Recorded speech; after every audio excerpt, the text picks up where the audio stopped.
వీక్షకులందరికీ నమస్కారం. ఏప్రిల్ మాసంలో గ్రహస్థితి ఏ విధంగా ఉన్నది?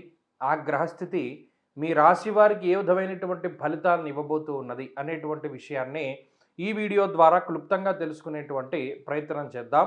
ముఖ్యంగా ఏప్రిల్ మాసంలో ఏ విధమైనటువంటి గ్రహస్థితి ఉండబోతూ ఉన్నది అంటే, ఈ మాసంలో గురుడు మిథున రాశి యందు సంచారం చేస్తారు, కేతువు సింహరాశి యందు సంచారం చేస్తారు, అలాగే కుంభరాశి యందు రాహు యొక్క సంచారం ఉంటుంది.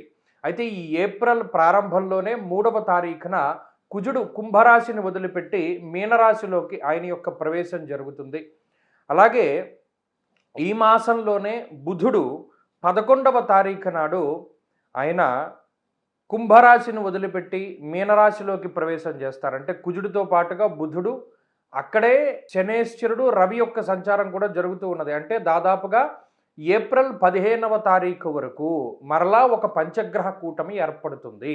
చంద్రుడితోటి కలుపుకొని రవి, శని, అలాగే కుజుడు, బుధుడు, చంద్రుడు, ఈ 5 గ్రహాలతోటి మీనరాశి యందు పంచగ్రహ కూటమి ఏర్పడుతుంది. అలాగే 15వ తారీఖు ఏప్రిల్ నెలలో రవి మారిపోయి మేష సంక్రమణం చేస్తారు. మేషరాశిలోకి రవి వెళ్ళిపోతారు. అలాగే ఈ మాసం చివరిలో 20వ తారీఖున శుక్రుని యొక్క స్థితి మేషరాశి నుండి మారి వృషభ రాశిలోకి వెళుతూ ఉంటుంది. అంటే ఇక్కడ గమనించవలసినటువంటి విషయం ఏమిటి అంటే, ఈ మాసంలో ప్రధానంగా యుతి రవి, శనేశ్చర, కుజ గ్రహాల తాలూకు యుతి అనేటువంటిది కనబడుతూ ఉన్నది. రవి, కుజ, శనేశ్చరుల యొక్క యుతి అనేటువంటిది ప్రమాదకరము. ఎందుకు ప్రమాదకరము మనం ఆదిలోనే చెప్పుకున్నాం. ఏమని? గురుని యొక్క సంచారం ఏకస్మిన్ వత్సరే జీవే రాశిత్రయం ఉపాగతే. 3 రాశుల్లో గురుడు సంచరిస్తూ ఉన్నారు. ఇది మంచిది కాదన్నాం. యుద్ధ వాతావరణము, యుద్ధ భీతి మొదలైనటువంటివి, పెట్రోల్కి సంబంధించిన ఇబ్బందులు, గ్యాస్కి సంబంధించినటువంటి ఇబ్బందులు ఇవన్నీ ఎదుర్కొంటూ ఉన్నారు. ఇప్పుడు ఈ శనేశ్వరుడు, కుజుడు, అలాగే రవిగ్రహాల యొక్క కలయిక వల్ల ఉష్ణ సంబంధమైనటువంటి సమస్యలు, కని విని ఎరుగని రీతిలో హీట్ వేవ్ అనేటువంటిది రావడానికి ఈ మాసంలో విపరీతంగా అవకాశం ఉంటుంది.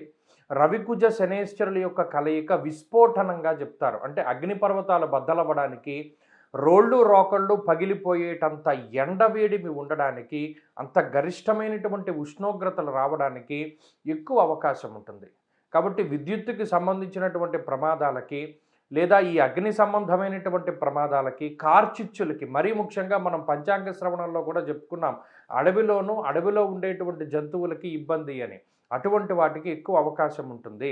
కాబట్టి ఈ ఏప్రిల్ మాసంలో కొంచెం మనం ఈ విషయాల మీద దృష్టిని పెట్టుకుని అప్పుడు మన రాశి ఫలితాలని చూసుకోవాలి. సింహరాశి వారికి ఏప్రిల్ మాసము మిశ్రమమైనటువంటి మాసంగానే చెప్పచ్చు. మీరు గమనించండి, గత 2-3 నెలలుగా, అంటే 2026వ సంవత్సరం వచ్చిన దగ్గర నుండి ఏదో ఒక రాశిలో పంచగ్రహ కూటమి ఏర్పడుతూ ఉన్నది. మకర రాశిలో ఏర్పడింది, కుంభరాశిలో ఏర్పడింది, ఇప్పుడు మీనరాశిలో ఏర్పడుతూ ఉన్నది. మీనరాశి యందు రవి, శనేశ్చర, కుజ, చంద్ర, బుధ గ్రహాల యొక్క కలయిక. అయితే ఇప్పటి వరకు జరిగినటువంటి పంచగ్రహ కూటమిలలో ఇబ్బందికరమైనటువంటి స్థితిని ఈ సింహరాశి వారు ఇప్పుడు ఎదుర్కొనలేదు.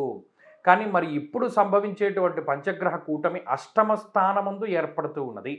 అష్టమ రవి, అష్టమ కుజుడు, అష్టమ బుధుడు, అష్టమ శని, అష్టమ చంద్రుడు. అంటే ఏ గ్రహాలు ఇందులో ఏ ఒక్క గ్రహం అష్టమ స్థానంలో ఉంటే చాలా ఇబ్బంది పడవలసి వస్తుందో అలాంటివి 5 గ్రహాలు ఉన్నాయి. మీరు గమనించండి, మళ్ళీ ఒకసారి చెప్తున్నాను, ఏ ఒక్క గ్రహమైనా ఈ 5 గ్రహాలలో అష్టమంలో ఉంటే వచ్చేటువంటి బాధ ఒక ఎత్తు, అలాంటిది అన్ని గ్రహాలు అష్టమంలో ఉంటున్నాయంటే సింహరాశి వారు చాలా జాగ్రత్తగా ఉండాలి. ప్రవాసం కార్యహాని స్యాత్, కాసరోగం ప్రపీడనం అన్నారు. అలాగే దుర్దోష శత్రు సంవాదో గమనం యథా నానా కార్య విరోధస్య వ్యాధిపీడా ధనక్షయం. అంటే ఏది చెప్పినా అటు అజీర్ణమయ సంతాపం జానుబాధాంత దైవచ, అటు శరీరారోగ్యం గురించి చెప్పుకుంటూ వచ్చాడు, అలాగే ఆర్థిక పరిస్థితుల గురించి చెప్పుకుంటూ వచ్చాడు, అలాగే ఏ పని ప్రారంభించినా దాంట్లో సమస్యలు సృష్టిస్తాను నేను అంటూ ఈ గ్రహస్థితుల గురించినటువంటి బాధను చెప్పుకుంటూ వచ్చాడు. అలాగే బుద్ధి చాంచల్యం ఏర్పడుతుంది అనేటువంటి విషయాన్ని గురించి చెప్పుకుంటూ వచ్చాడు. అంటే అటు 8వ స్థానమందు ఏ గ్రహాలైతే కలవకూడదో అన్ని గ్రహాలు కలుస్తూ ఉన్నప్పుడు చాలా జాగ్రత్తగా ఉండాలి. అయితే సరే, తరుణోపాయం భగవంతుడు ఏదో ఒకటి చేస్తూ ఉంటాడు. అంటే ఎప్పుడూ నెగిటివే ఇవ్వడు భగవంతుడు. తాళం కప్పు ఒకటే ఇవ్వడు కదా! తాళం కూడా ఇస్తాడు కదా! మరి అలాంటిది సింహరాశి వారికి యోగించేటువంటి గ్రహస్థితులు ఏంటి అంటే శుక్ర గురుడు. శుక్రుడు, గురుడు, చంద్రుడు ఈ 3 గ్రహాలు కూడా ఈ మాసంలో గొప్పగా ఉపయోగపడతాయి.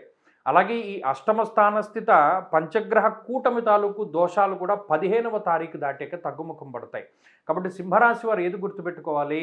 15వ తారీఖుకి ముందు ఉండేటువంటి గ్రహస్థితి కన్నా 15వ తారీఖు తర్వాత గ్రహస్థితి బాగుంటుంది. అంటే ఏప్రిల్ 1వ తారీఖు నుండి 15వ తారీఖు వరకు విపరీతమైనటువంటి శారీరక శ్రమ ఉంటుంది. ఎంత కష్టపడవలసి వస్తుంది అంటే అంత కష్టపడవలసి వస్తుంది. అలాగే విపరీతమైనటువంటి ఖర్చు ఉంటుంది. శ్రమకి తగినటువంటి ప్రతిఫలం ఉండదు. అలాగే ప్రయాణాలు చేయవలసి వస్తుంది. కుదుటుగా అంటే నిలకడగా ఒక చోట ఉండేటువంటి పరిస్థితులు ఉండవు. కాబట్టి ఈ 15 రోజులు జాగ్రత్తగా ఉండాలి. ఈ 15 రోజుల తర్వాత అంటే ఏప్రిల్ 16వ తారీఖు దగ్గర నుండి ఉండేటువంటి గ్రహస్థితి కొంత మెరుగుపడడానికి అవకాశం ఉంటుంది. మెరుగుపడ్డము అంటే మొదటి 15 రోజులతో పోల్చుకుంటే కొంత శారీరక శ్రమ తగ్గుతూ ఉండడం, అలసట తగ్గుతూ ఉండడం, లేకపోతేనేమో ఒక్కొక్కటి మెరుగుపడుతూ ఉండేటువంటి పరిస్థితులైతే సింహరాశి వారిలో ఎక్కువగా కనబడుతూ ఉంటాయి. కాబట్టి ఈ సింహరాశి వారు ఈ మాసంలో ఏ విధమైన నిర్ణయాలు తీసుకోవాలి అన్నా, ఉద్యోగం మారాలి అన్నా, ప్రయాణాలు చేయాలి అన్నా, ఎక్కడికైనా వెళ్ళాలి అన్నా, ఎవరితో మాట్లాడాలి అన్నా, ఏం చేయాలన్నా 16 to 30 is the right time. అంత మునుపు ఉన్న గ్రహస్థితి మంచిది కాదు. ప్రత్యేకించి దానికి తశ్శాంతి చేసుకోవాలి. అంటే ఎక్కువగా భగవంతుని యొక్క సందర్శనము అంటే భగవత్ సాంగత్యం చాలా మంచిది. భగవంతుడికి ఎంత దగ్గరగా ఉండగలిగితే అంత ఈ తీవ్రత తగ్గిపోతుంది. సాధారణంగా భగవన్నామస్మరణ లేదా దర్శనము లేదా స్పర్శ ఇటువంటివి ఎక్కువగా జరుగుతూ ఉంటే వీటి నుండి బయటపడతారు. ఎక్కువగా పరమేశ్వరుని ఆరాధన చేయండి. ప్రతిరోజు 3 పూట్ల కూడా శివాష్టోత్తర శతనామావళి స్తోత్ర పారాయణ చేస్తూ ఉండండి. పొద్దున్న, మధ్యాహ్నం, సాయంత్రం ఖచ్చితంగా శివాష్టోత్తర శతనామావళి స్తోత్రాన్ని చదువుకోండి. ఈ దోషం నుండి బయటపడతారు. అలాగే ఈ మాసంలో ఏదైనా ముఖ్యమైనటువంటి పని చేయవలసి వస్తే గురు శుక్రవారాల్లో చేసుకుంటూ ఉండండి. అది మంచి ఫలితాలని ఇస్తూ ఉంటుంది.